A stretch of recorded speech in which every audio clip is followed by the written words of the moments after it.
दोनों भी क्लासेस में हम लोगों का 3rd यूनिट शुरू है। एक क्लास में रूट लोकस चल रहा है और एक क्लास में कंडीशनल स्टेबिलिटी चल रहा है टॉपिक। तो कंडीशनल स्टेबिलिटी के 2-3 एग्जांपल मैं लेना चाहूँगा, उसके बाद में मैं रूट लोकस के कुछ एग्जांपल्स लेके ये टॉपिक को ओवर करने की कोशिश करेंगे हम लोग। So without wasting time we will start. तो अगर if we are having system, then chapter का नाम ही हम लोगों का स्टेबिलिटी है, तो we can able to say that a system is absolutely stable system. तो यहाँ पे रहेगा स्टेबल सिस्टम। स्टेबल सिस्टम का क्या क्राइटेरिया है? For example, if we are having a close loop transfer function, let us assume C of S divided by R of S, S+1 divided by S+2, S+3 अगर हम लोगों के पास में है, तो देन इसका अगर आप लोग एस प्लेन ड्रॉ करोगे, so this is your imaginary axis, this is your real axis, all the poles lies in a left hand side of S plane, then that system will be called as your stable system. So this is your 0 at -1, -2, -3. All the poles of your system lies in a left hand side of S plane, then the system will be called as your stable system. Second category रहेगा unstable system का।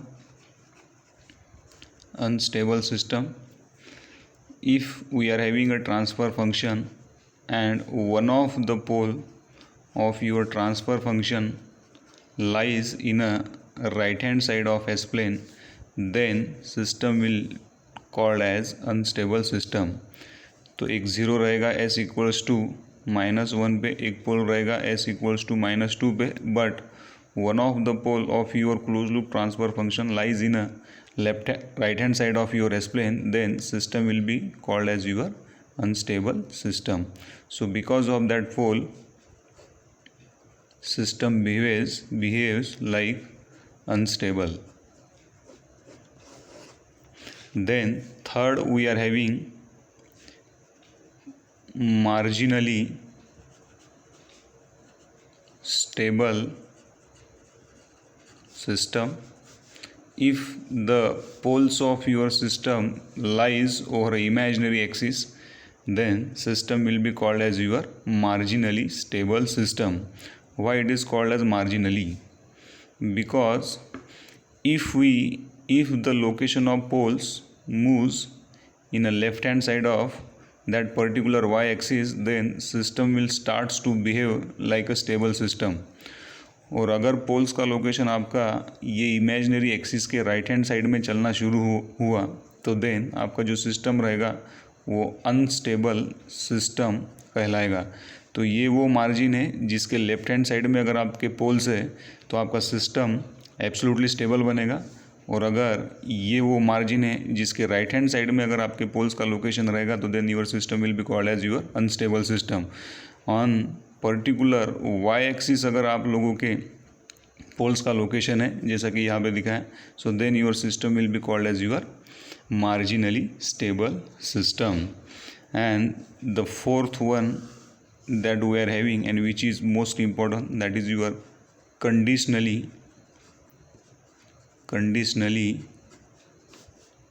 stable system. अब इसके नाम में ही सब कुछ है कि अगर कोई भी सिस्टम में वो जो कंडीशन रहेगी वो अगर सेटिस्फाई किया तो आपका सिस्टम स्टेबिलिटी प्रोवाइड करेगा. If that condition is violated, then the system will be called as your absolutely unstable system.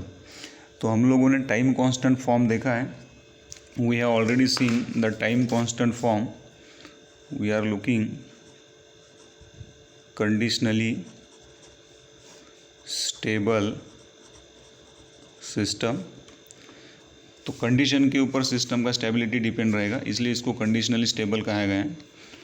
We are already having time constant format of your closed loop transfer function, which will be equals to C of S divided by R of S k 1 plus S tau 1 1 plus S tau 2, where tau 1 tau 2 are the time constant and so on, divided by S to the power n 1 plus s tau A, 1 plus s tau B, and so on. So where k is nothing but your system parameter. k को आप लोग system का parameter भी बोलते हो, और which is also called as gain of your system. So the stability of your system is highly dependent on the value of your k. तो k की हम लोगों को रेंज फाइंड आउट करना है कि for those range of k your system behaves as a stable system, और वो k का रेंज अगर आप लोगों का नहीं है तो देन आपका सिस्टम अनस्टेबिलिटी प्रोवाइड करना शुरू करेगा. तो इन कंडीशनल स्टेबल सिस्टम आप लोग ये बोल सकते हो कि जो स्टेबिलिटी रहेगा सिस्टम का वो डिपेंड्स रहेगा पैरामीटर के ऊपर.